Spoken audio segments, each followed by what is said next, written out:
Hello everyone, welcome to my channel. So today's topic is cholinergic drugs or another name is cholinergic agonist. So in this video we are going to cover topics like basic introduction of cholinergic system, cholinergic drugs, their mechanism of action, types of cholinergic drugs, indications, contraindications, adverse effect and role of nurse for cholinergic drugs with complete notes. We are calling it as a cholinergic agonist. So we will understand what is cholinergic system because these drugs work on cholinergic system. So what is cholinergic system? It includes parasympathetic nervous system means जो हमारा cholinergic system होता है वो हमारा parasympathetic जो nervous system है उससे मिलकर बना है, जो कि ऑटोनॉमिक नर्वस सिस्टम का पार्ट है। एंड ये हमारी बॉडी को डिफरेंट वे में कंट्रोल करता है या फिर डिफरेंट वे में हमारी बॉडी पे एक्ट करता है। सो इसके लिए जो प्राइमरी न्यूरोट्रांसमीटर है या फिर जो हम बोलें कि इसका एक मेन जो न्यूरोट्रांसमीटर है वो एसिटाइल कोलिन है, इसी का रिलीज़ होता है एंड यही हमारी बॉडी में फिर क्या करेगा, एक इफ़ेक्ट दिखाता है। सो हम समझते हैं कि क्या होता है, एक प्रॉपर कैसे एसिटाइल कोलिन रिलीज़ हो रहा है। सो हम न्यूरॉन्स में आ जाते हैं। हमारे न्यूरॉन्स होते हैं, न्यूरॉन्स दो न्यूरॉन्स के बीच में या फिर जो एक स्पेस होता है न्यूरॉन में उसे हम कहते हैं साइनैप्स। तो ये एक साइनैप्स है जिसमें ये प्री साइनैप्टिक स्पेस है एंड जो ये वाला है ये पोस्ट साइनैप्टिक स्पेस है। प्री साइनैप्टिक स्पेस में भी कुछ यहाँ पर रिसेप्टर्स प्रेजेंट होते हैं जो कि म्यूस्कैरेनिक एंड निकोटिनिक जो कि क्या है, कोलिनर्जिक रिसेप्टर्स होते हैं, वो प्रेजेंट होंगे। ठीक है। और पोस्ट साइनैप्टिक स्पेस में भी क्या होते हैं, कुछ रिसेप्टर्स होते हैं। ठीक है। सो सबसे पहले हम समझते हैं कि एसिटाइल कोलिन का रिलीज़ कैसे हो रहा है। पहला स्टेप समझते हैं। ये एक कोलिन है। जब ये choline acetyl coenzyme A के कांटेक्ट में आएगा तो ये एसिटाइल कोलिन का फॉर्म कर लेता है। ठीक है। ये पहला स्टेप है कि एसिटाइल कोलिन कैसे फॉर्म हो रहा है। ये हम बाद में देखेंगे कि कोलिन कैसे रिलीज़ हुआ है, कोलिन कहाँ से आया है। सो पहला स्टेप हो गया एसिटाइल कोलिन की फॉर्मेशन। फिर जब ये एसिटाइल कोलिन फॉर्म हो गया तो ये एक स्पेस में जाके स्टोर होगा, बिकॉज अभी बॉडी को जब इसकी रिक्वायरमेंट होगा तभी ये रिलीज़ होगा, ऐसे ही हर टाइम तो नहीं होगा। सो ये इस स्पेस में क्या है, स्टोर हो गया है। तो इस स्पेस को हम कह रहे हैं साइनैप्टिक वेसिकल्स में स्टोर हो गया। अब जब हमारी बॉडी में क्या होता है कि कैल्शियम का इन्फ्लक्स होता है, यानी कि कैल्शियम जब अंदर एंटर करेंगे तो जब भी कैल्शियम का इन्फ्लक्स होता है तो क्या होगा कि हमारे जो सेल्स हैं, बॉडी मसल्स हैं, जो भी हैं, वहाँ पर एक कॉन्ट्रैक्शन स्टार्ट हो जाता है जिससे जो न्यूरोट्रांसमीटर्स हैं उनका रिलीज़ होता है। सो यहाँ पर क्या होगा, कैल्शियम के इन्फ्लक्स की वजह से ये साइनैप्टिक वेसिकल्स से क्या होगा, हमारे एसिटाइल कोलिन का रिलीज़ होता है। एंड उसके बाद जो एसिटाइल कोलिन का रिलीज़ हो रहा है तो ये पोस्ट साइनैप्टिक जो रिसेप्टर्स हैं वो क्या करते हैं कि इस जो वहाँ पर रिसेप्टर प्रेजेंट है जो कि निकोटिनिक एंड म्यूस्कैरेनिक रिसेप्टर्स प्रेजेंट होते हैं, सो उसके साथ बाइंड करता है हमारा एसिटाइल कोलिन। ठीक है। देन वो आगे फर्दर उसका एक्शन होता है। एंड थर्ड स्टेप क्या है, इन केस जो एसिटाइल कोलिन है, अब हमारी एसिटाइल कोलिनेस्ट्रेज एक एंजाइम होती है। जब ये इसके कांटेक्ट में आता है तो ये इसको ब्रेक डाउन कर देती है दो पार्ट में, एसीटेट एंड कोलिन। फिर जो ये कोलिन होता है ये दोबारा से हमारे प्री साइनैप्टिक स्पेस में रिसेप्टर के थ्रू क्या होता है, रीएब्जॉर्ब होता है। तो यहीं से ये कोलिन आया था। ठीक है। अब एक बात है कि हमने बात की कि पोस्ट साइनैप्टिक स्पेस में रिसेप्टर्स प्रेजेंट होते हैं, बट प्री साइनैप्टिक स्पेस में भी कुछ रिसेप्टर्स प्रेजेंट है। तो इनका क्या फंक्शन है कि जब हमारे जो पोस्ट साइनैप्टिक स्पेस के रिसेप्टर्स हैं वो फुल्ली एसिटाइल कोलिन को उन्होंने क्या कर लिया है, उनके साथ बाइंड कर लिया है, तो अब कोई रिसेप्टर नहीं बचे। तो जो हमारे प्री साइनैप्टिक स्पेस के रिसेप्टर्स होते हैं वो उसको क्या करते हैं, उनके साथ बाइंड करते हैं, जो कि एक नेगेटिव फीडबैक देता है हमारे न्यूरॉन्स को कि अब उसको क्या है, एसिटाइल कोलिन को रिलीज़ नहीं करना है। ठीक है। सो ये पूरा एक मैकेनिज्म ऑफ एक्शन था किसका, हमारे एसिटाइल कोलिन के रिलीज़ का, और हमारी बॉडी में कैसे इफ़ेक्ट करता है। ठीक है। सो अब हम बात करते हैं कि हमारे कोलिनर्जिक रिसेप्टर्स की, हमने उसमें बात करी कि कोलिनर्जिक रिसेप्टर्स के साथ बाइंड कर रहा है हमारे एसिटाइल कोलिन। सो दो टाइप के रिसेप्टर्स होते हैं, म्यूस्कैरेनिक एंड निकोटिनिक रिसेप्टर्स। सो जो म्यूस्कैरेनिक रिसेप्टर्स होता है ये एल्कॉइड म्यूस्कैरिन से ही मिला है, जो कि एक टॉक्सिक मशरूम में फाउंड होता है। एंड जो निकोटिनिक रिसेप्टर्स है वो निकोटिन से ही मिलता है। सो अब हम बात करते हैं म्यूस्कैरेनिक रिसेप्टर M1, M2, M3, वैसे M4, M5 भी होता है, बट मेनली हम ये 3 रिसेप्टर्स पढ़ते हैं। सो जो M1, M2 और M3 इसके कि ये कौन से पार्ट्स में प्रेजेंट है, इसको याद करने के लिए हम नॉर्मल समझ सकते हैं कि लाइक हमारा एक हेड पे हमने 1 लिख दिया, देन हम चेस्ट में लिख देते हैं 2, एंड हमारा जो गट है यानी कि स्टमक एरिया है वहाँ पर हम 3 लिख देते हैं। तो जो पहला रिसेप्टर होता है M1, ये हमने हेड पे लोकेट किया यानी कि सेंट्रल नर्वस सिस्टम में प्रेजेंट होता है। M2 को हमने चेस्ट में करा है तो चेस्ट में हार्ट होता है, तो हार्ट यानी कि M2 कहाँ पर एक्ट करते हैं, हमारे हार्ट पे। एंड M3 गट यानी कि जो भी ग्लैंड्स हमारी ऑलमोस्ट गट में प्रेजेंट होती हैं तो ये वहाँ एक्ट करते हैं। ये 3 रिसेप्टर थे। नाउ निकोटिनिक जो रिसेप्टर है वो NM एंड NN है। तो जो NM है वो न्यूरोमस्कुलर जंक्शंस पे मिलते हैं, और जो NN है वो न्यूरॉन्स के लाइक जो गैंग्लिया वगैरह है वहाँ पर प्रेजेंट होंगे। ये थे कोलिनर्जिक रिसेप्टर्स।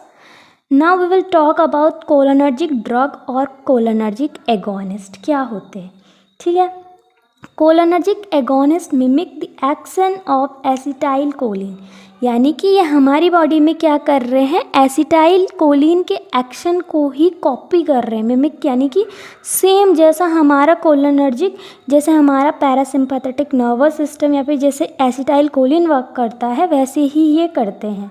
ये क्या करते हैं, हमारी बॉडी में कोलिनर्जिक रिसेप्टर को स्टिमुलेट करते हैं, जो कि म्यूस्कैरेनिक एंड निकोटिनिक रिसेप्टर्स होते हैं। ओके, इनका यूज़ किया जाता है to promote parasympathetic nervous system के एक्शन को। मीन्स इनका जो यूज़ है वो क्यों किया जा रहा है, ताकि हम हमारा जो PNS है, पैरासिम्पैथेटिक नर्वस सिस्टम है, उसके एक्शन को प्रमोट कर सके। सच एज हमारे स्मूथ मसल्स में हमें क्या करना है, स्टिमुलेशन करवानी है, एक्सोक्राइन ग्लैंड या फिर हमारे कार्डियोवैस्कुलर सिस्टम को अफेक्ट करना है। सो हमें इस ड्रग का यूज़ हम तब करते हैं। Now we will understand what are the types of cholinergic drugs. So cholinergic drugs 2 type के होते हैं, directly acting and indirectly acting.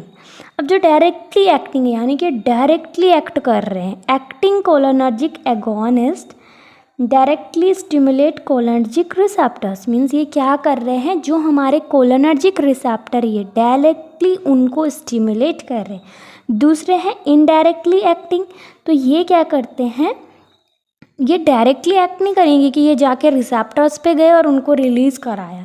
ये क्या करते हैं, इनडायरेक्टली एक्ट करेंगे, लाइक ये इनहिबिट करेंगे एसिटाइल कोलिनेस्ट्रेज जो एंजाइम है उसकी जो ब्रेकिंग मैकेनिज़्म होता है, कि हमने पढ़ा था अभी कि वो क्या कर रही है, एसिटाइल कोलिन को एसीटेट एंड कोलिन में डिवाइड कर रही है। तो वो ये उसको इनहिबिट करेंगे, जिससे ये एसिटाइल कोलिन की जो सिक्रिएशन है उसको इंक्रीज़ कर देते हैं हमारे साइनैप्स पे। ठीक है, सो अब हम इसके बारे में डीपली देखते हैं। तो जो डायरेक्टली एक्टिंग कोलिनर्जिक ड्रग्स होते हैं वो डायरेक्टली एक्ट करते हैं हमारे किस पे, रिसेप्टर्स पे। लाइक यहाँ पर जो रिसेप्टर्स प्रेजेंट हैं ये डायरेक्टली इस पर एक्ट करते हैं। ठीक है, सो ये डायरेक्टली एक्टिंग कोलिनर्जिक ड्रग्स थे। इसके एग्जाम्पल है बीथेनाकॉल। अगर इसको याद रखना है कि इसका क्या एक्शन होता है, तो बीथेनाकॉल या फिर बाथरूम से हम याद रख सकते हैं कि ये हमारी बॉडी में जब यूरिनरी रिटेंशन हो जाता है तो ये हमारे ब्लैडर में स्टिमुलेशन कराएगा और यूरिन को पास आउट कराता है। तो ये इसका वर्क था। दूसरा है पिलोकार्पिन ड्रग है। ओके, ये क्या करता है, ग्लोकोमा में जो हमारा इंट्राओक्यूलर प्रेशर बढ़ जाता है उसको क्या करता है, डिक्रीज़ करता है by increasing aqueous humour drainage, यानी कि एक्वस ह्यूमर का जो ड्रेनेज हो रहा है उसको इंक्रीज़ करके यह ग्लूकोमा में क्या कर रहा है, इंट्राओक्यूलर प्रेशर को कम करता है। तीसरा ड्रग है कार्बाकॉल। कार्बाकॉल मोस्टली ऑप्थेलमिक सॉल्यूशन में पाया जाता है एंड ये भी ग्लाकोमा को ट्रीट करने के लिए यूज़ होता है। अब हम मैकेनिज्म ऑफ एक्शन की बात करते हैं, डायरेक्टली एक्टिंग। इसमें हमने 3 ड्रग्स देखे, बेथेनाकॉल, पिलोकार्पिन एंड कार्बाकॉल, ठीक है। एंड एक होता है एसिटाइल कोलिन, भी एक ड्रग इसमें माना जाता है, ठीक है। मैकेनिज्म ऑफ एक्शन क्या है इसका, कि ये डायरेक्टली जाके क्या कर रहा है, म्यूस्कैरेनिक एंड निकोटिनिक जो रिसेप्टर्स हैं उनके साथ बाइंड करता है एंड जो एसिटाइल कोलिन है उसके इफ़ेक्ट को मिमिक करेगा, जिससे ये क्या कराएगा, हमारे जो स्टिमुलेशन होता है स्मूथ मसल्स में कॉन्ट्रैक्शन कराएगा, सिक्रिएशन कराएगा एक्सोक्राइन ग्लैंड से एंड हार्ट रेट को कम करता है। इस वे में ये क्या करता है, प्रॉपर एक्ट करता है। अब हम दूसरा देखते हैं, इनडायरेक्टली एक्टिंग कोलिनर्जिक ड्रग्स। ये इनहिबिट करते हैं एसिटाइल कोलिनेस्टरेज एंजाइम को, जिससे ये इंक्रीज करते हैं level and duration of ACH in synapses. Means because कोलिनर जो एसिटाइल कोलिनेस्टरेज एंजाइम है वो एसिटाइल कोलिन को 2 चीज़ों में डिवाइड कर रही थी एंड जिससे वो कंसंट्रेशन को डिक्रीज़ कर रही थी एसिटाइल कोलिन के, तो ये उसको इनहिबिट करके क्या करते हैं, हमारे साइनेप्स में ACH की कंसंट्रेशन को बढ़ाते हैं। अब इसके एग्जाम्पल है, ये स्टिग्मिन फैमिली से मोस्टली आते हैं, यानी कि स्टिक करने वाले। सो एग्जाम्पल इज़ नियोस्टिग्मिन, जिसका इसका यूज़ किया जाता है माइस्थेसिया ग्रेविस को ट्रीट करने के लिए, ठीक है। एंड दूसरा है पायरिडोस्टिग्मिन, ये ग्लूकोमा में यूज्ड होता है एंड जब एट्रोपिन की पॉइजनिंग होती है तो उस केस में भी हम इसका यूज़ करते हैं। तीसरा है ड्रग एड्रोफोनियम, ये भी माइस्थेसिया ग्रेविस में यूज़ होता है, ठीक है। अब इसका मैकेनिज़्म वही है कि ACH जो एंजाइम है, एसिटाइल कोलिनेस्टरेज जो एंजाइम है, ये उसके एक्शन को इनहिबिट करते हैं, ठीक है, जिससे ये हमारे साइनेप्स पे ACH की कंसंट्रेशन को बढ़ा देते हैं।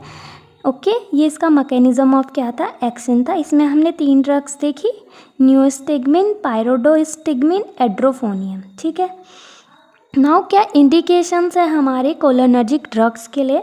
सो ग्लूकोमा एक फर्स्ट इंडिकेशन है, लाइक पिलोकार्पिन एंड कार्बाकॉल, ये 2 ड्रग्स यूज़ होती हैं, ठीक है, एंड ये हमारे इंट्राओक्यूलर प्रेशर को डिक्रीज़ कर देती है। दूसरा है माइस्थेसिया ग्रेविस, जो कि एक मस्कुलर डिसऑर्डर बोल सकते हैं। इसमें क्या होता है, ये नियोस्टिग्मिन एंड पायरिडोस्टिग्मिन इसमें मसल कॉन्ट्रैक्शन को करवाती हैं, ठीक है, by increasing the ACH concentration as neuromuscular junction, जिसमें हमने क्या पढ़ा था, एक निकोटिनिक रिसेप्टर था NM, ठीक है। तो अल्जाइमर डिजीज़ के केस में भी हम इसका यूज़ करते हैं, जो कि डोनपेजिल, ये एनहांस करती है कोलिनर्जिक ट्रांसमिशन को ब्रेन में, जिससे मेमोरी को इम्प्रूव करने में ये हेल्प करती है। Last is post operative non obstructive urinary retention, जिसमें हम बिथेनाकॉल जो एक ड्रग है उसका यूज़ करते हैं, जो कि एक कोलिनर्जिक ड्रग है। सो ये इसकी इंडिकेशंस थी। Now we will understand what are the contraindications of cholinergic drug. So first is pulmonary, अगर किसी पेशेंट को पल्मोनरी डिजीज़ है तो हमें ये ड्रग नहीं देना है। Peptic ulcer disease, arrhythmias, hyperthyroidism and angle closure glaucoma, so in cases में हम इस ड्रग को कॉन्ट्रा इंडिकेट करते हैं। Now what are the side effects of cholinergic drug. So इसके लिए स्लॉज से भी हम याद रख सकते हैं, SLUDG एंड E, एक स्लॉज सिम्टम्स इसमें आते हैं।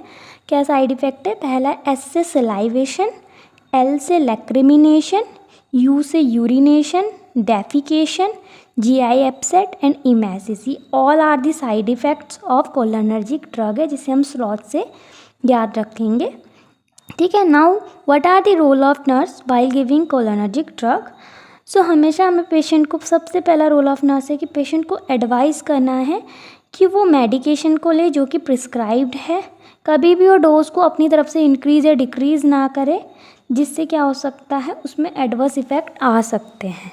सेकंड इज़, जो माइस्थेसिया ग्रेविस वाला पेशेंट है उसको एडवाइस करें कि वो हमेशा जो ड्रग है उसको 30 मिनट बिफोर मील ले, ताकि उसकी स्वेलोइंग एंड चॉइंग इम्प्रूव हो सके, ठीक है। Third is, patient should change their position slowly, patient को अपनी पोजीशन को स्लोली चेंज करना है ताकि फेंटिंग, डिजीनेस इन सब चीज़ों को वो क्या कर सके, इनहिबिट कर सके। Nurses need to be aware of the common adverse effect, like nurses aware होनी चाहिए जो भी कॉमन एडवर्स इफेक्ट है कोलिनर्जिक मेडिकेशंस के, जो कि हमने स्लॉथ से याद रखा है। एंड जो भी पेशेंट है जो कि कोलिनोस्टेरेज इनहिबिटर्स में है, सो उनको फॉलोअप चेकअप कराना है 3 to 6 मंथ में, ताकि जो भी ड्रग रिस्पॉन्स है एंड जो भी साइन एंड सिम्टम्स, अगर कुछ भी साइड इफ़ेक्ट आ रहे हैं तो उसको प्रिवेंट कर सकें। So these all are the role of nurse for cholinergic drug. So hope this video help you out. Thank you for watching. Like, share and subscribe my channel.